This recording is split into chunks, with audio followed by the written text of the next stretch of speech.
আজকে আমরা বিশ্লেষণ করব উইলিয়াম শেক্সপিয়ারের এক অনন্য সনেট নাম্বার 73। এটি এমন একটি কবিতা যা বার্ধক্য, সময়ের ক্ষয় এবং মৃত্যুর অনিবার্যতা নিয়ে কথা বলে। উইলিয়াম শেক্সপিয়ার 154টি সনেট লিখেছিলেন, যার মধ্যে সনেট নম্বর 73 হচ্ছে সবচেয়ে আবেগঘন এবং দার্শনিক এক সৃষ্টি। এই কবিতায় উইলিয়াম শেক্সপিয়ার বার্ধক্যের 3টি চিত্র ব্যবহার করেন: শরৎ ঋতু, সূর্যাস্তের পরে গোধূলি এবং নিভে যাওয়া আগুন।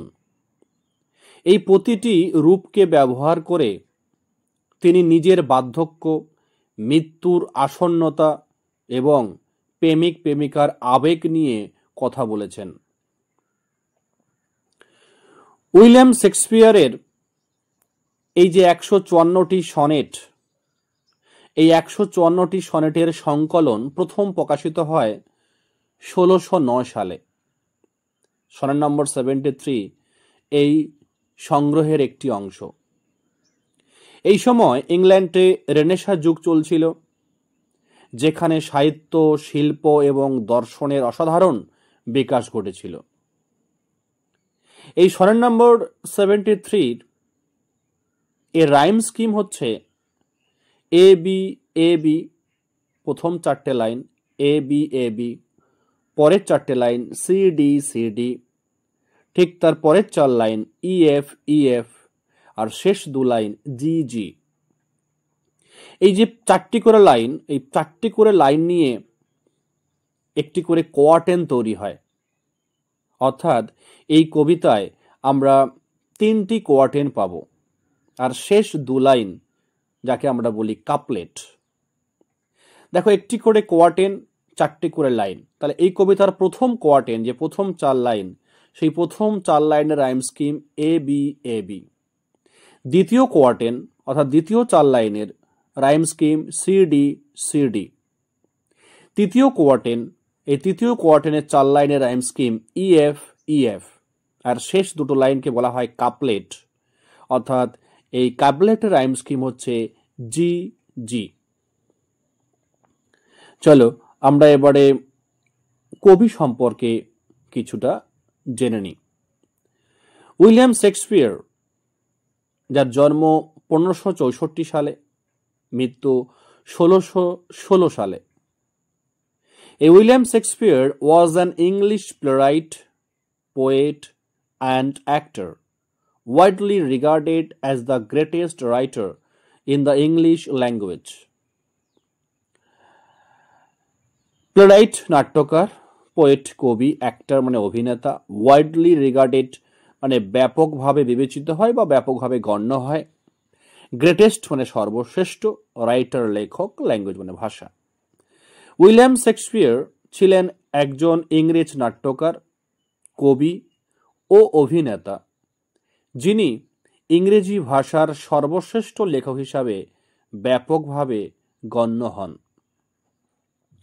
His works include 39 plays, 154 sonnets, and 2 long narrative poems. Include মানে অন্তর্ভুক্ত, প্লে মানে নাটক, সনেটস মানে তোমরা জানো 14 লাইনের কবিতা, ন্যারেটিভ পোয়েমস মানে হচ্ছে কাহিনীমূলক কবিতা বা আখ্যানধর্মী কবিতা। তার রচনার মধ্যে রয়েছে 39টি নাটক, 154টি সনেট এবং 2টি দীর্ঘ আখ্যানধর্মী কবিতা।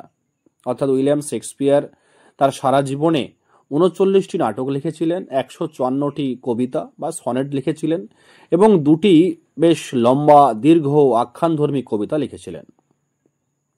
Known as the Bard of Avon, he explored timeless themes of love, power, fate, and human nature. Known as পরিচিত, বার্ট অফ অ্যাভন মানে অ্যাভন একটি নদীর নাম, যেখানে তিনি জন্মগ্রহণ করেছিলেন। আর বার্ট হচ্ছে কবি, বার্ট মানে হচ্ছে কবি বা গীতিকার, তাকে বলা হয় bird of Avon.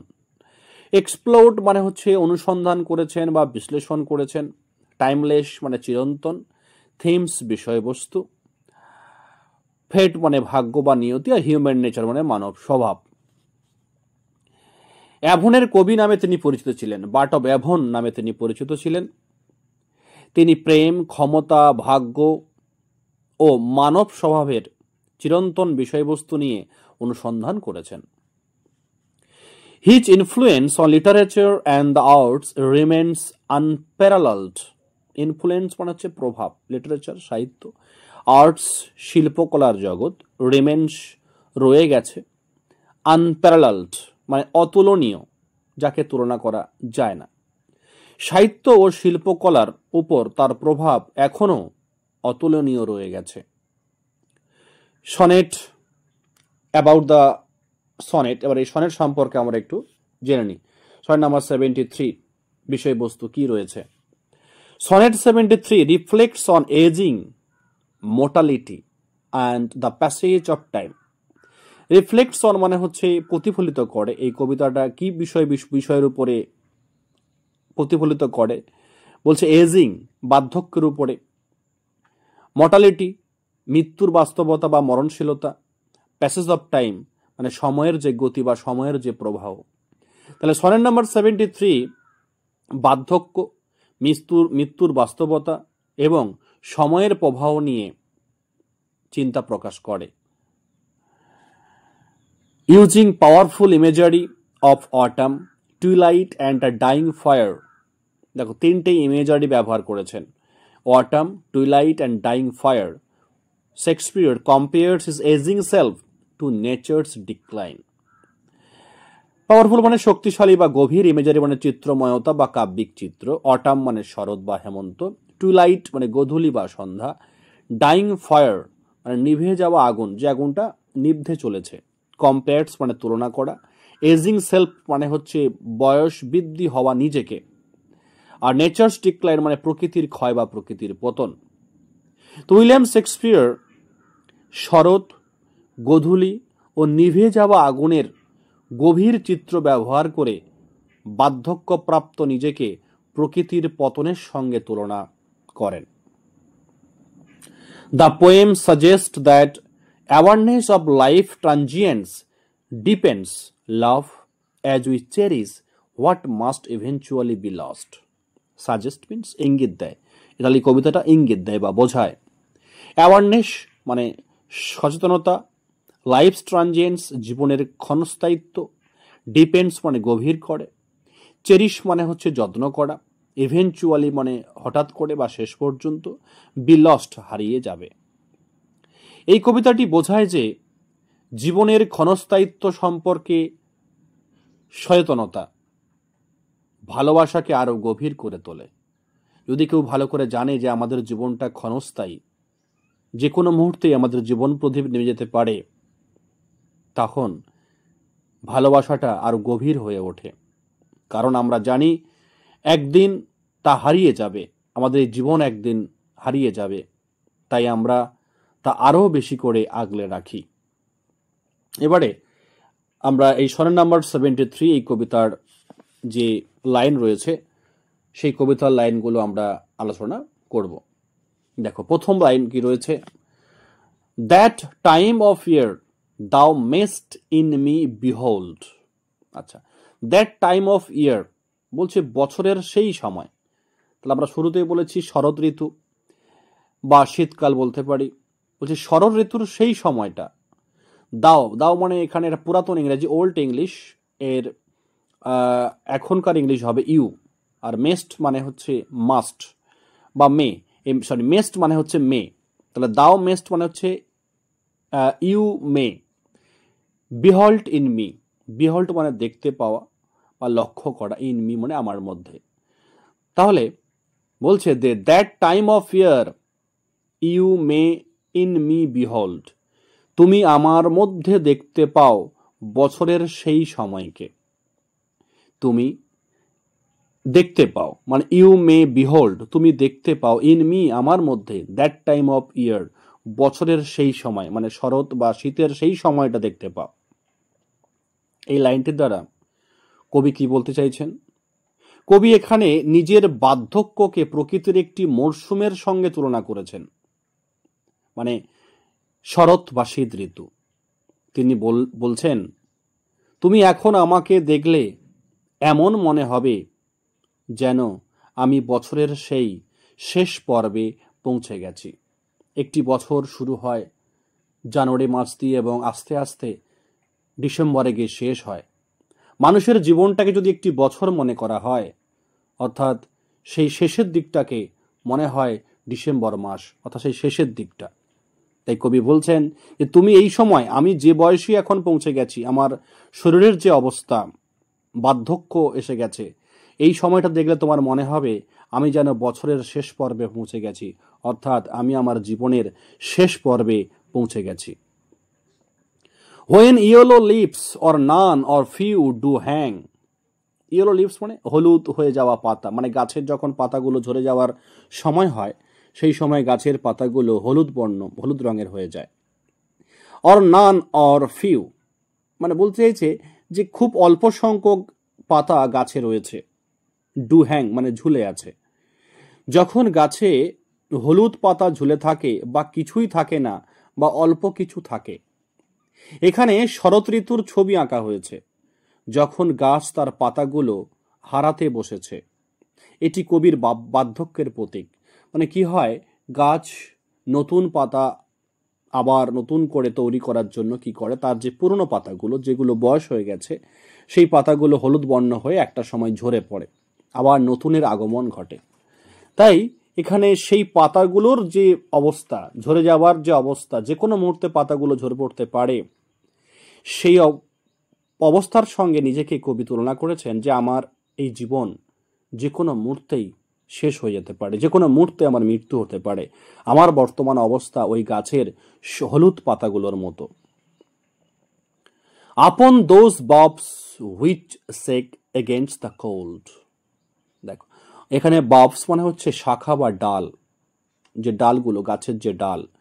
Which shake against the cold, এটা দুলছে, এসএইচে সেক মানে দোলা।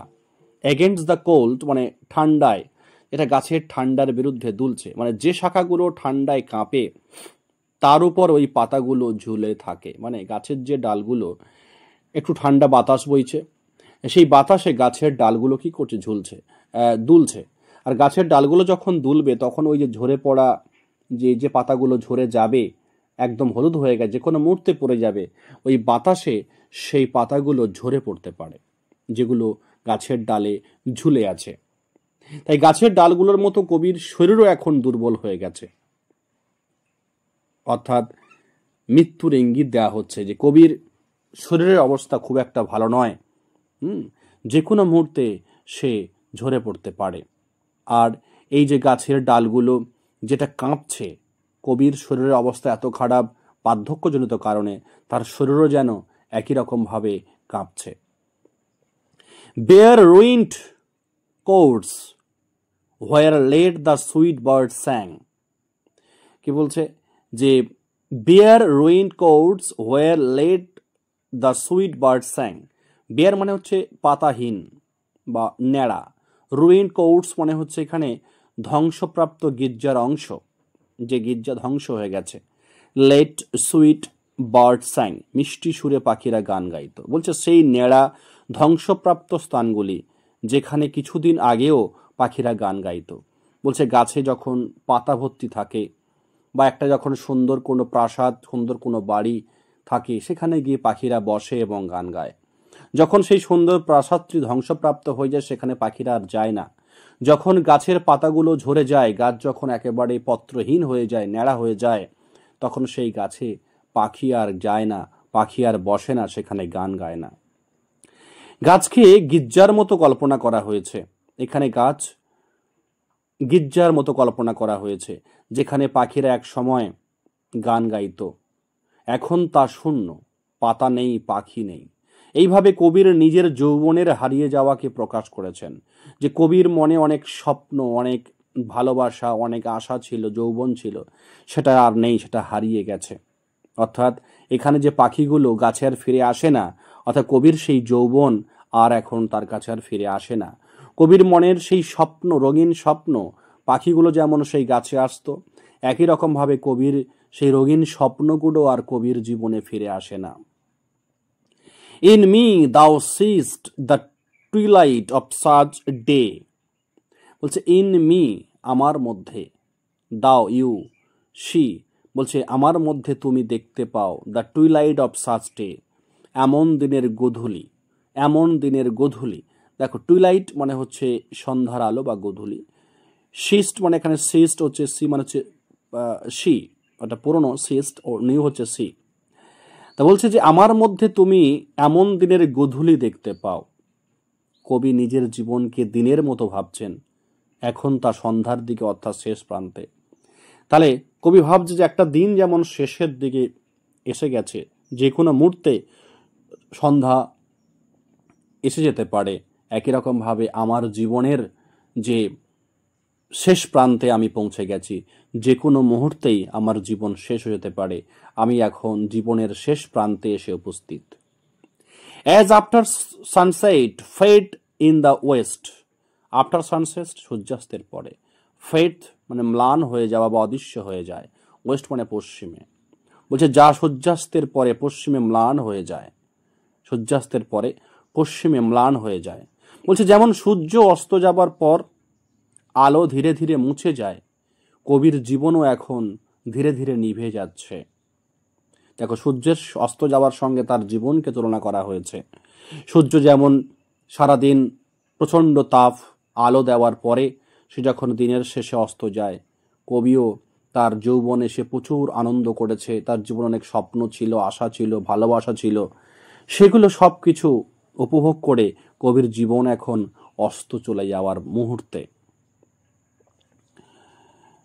Which by and by black night doth take away, by and by মানে ধীরে ধীরে, ব্ল্যাক নাইট মানে হচ্ছে কালো রাত্রি বা কৃষ্ণ রাত বলতে পারো, ডথ টেক অ্যাওয়ে মানে কেড়ে নেয়, মানে ডথ মানে ডাচ, ডাচ টেক অ্যাওয়ে মানে কেড়ে নেয়। কি বলছে, যা ধীরে ধীরে কালো রাত এসে কেড়ে নেয়, মানে এই যে সূর্যের যে আলো, সেই আলোটিকে কে কেড়ে নেয়, এই কালো রাত্রি। রাত এখানে মৃত্যুর প্রতীক, জীবনের আলো হচ্ছে দিনের প্রতীক, দিন। তাহলে জীবনের আলো শেষ হয়ে গেলে রাত এসে সব কিছু নিয়ে চলে যায়। তাহলে জীবনের আলোটা কোনটা, দিন, আর রাত বলতে মৃত্যু। তাহলে এই দিন বা জীবনটাকে মৃত্যু এসে ছিনে নিয়ে যেমন যায়, তেমনইভাবে দিনের আলোটাকে রাত এসেও ছিনিয়ে নিয়ে চলে যায়। Death's second self that seals up all in rest, death second self, death মানে কি মৃত্যু, সেকেন্ড সেলফ মানে হচ্ছে দ্বিতীয় রূপ। বলছে মৃত্যুর দ্বিতীয় রূপ, মানে মৃত্যু দ্বিতীয় রূপ হচ্ছে ঘুম বা নিদ্রা, যাকে আমরা স্লিপ। সিলস আপ বন্ধ করে দেয়, অল ইন রেস্ট সবাইকে বিশ্রামে পাঠায়, মানে মৃত্যুর দ্বিতীয় রূপ অর্থাৎ ঘুম, যা সবাইকে বিশ্রামে পাঠায়। এখানে রাত হলো মৃত্যুর প্রতীক, যা সকল কিছুকে চিরনিদ্রায় পাঠিয়ে দেয়, মানে মৃত্যু বা ঘুম সবাইকে চিরনিদ্রায় পাঠিয়ে দেয়। In me thou seest the glowing of such fire, বলছে আমার মধ্যে তুমি এমন এক আগুনের দীপ্তি দেখতে পাও। ইন মি আমার মধ্যে, দাও মানে ইউ, সি দেখতে পাও, দ্য গ্লোয়িং মানে দীপ্তি, অফ সাচ ফায়ার এমন আগুন। কবি তার জীবনের শেষ মুহূর্তকে নিভে যাওয়া আগুনের শেষ দীপ্তির সঙ্গে তুলনা করেছেন। বলছে একটা আগুন যখন নিভে যায় ঠিক তার আগের মুহূর্তে দাউ দাউ করে জ্বলে ওঠে, তো শেষ আগুনের নিভে যাওয়ার আগের মুহূর্তের যে উজ্জ্বলতা, যে দীপ্তি, সেইটার সঙ্গে তার নিজের জীবনের শেষ মুহূর্তের যে অবস্থাকে তিনি এখানে তুলনা করেছেন।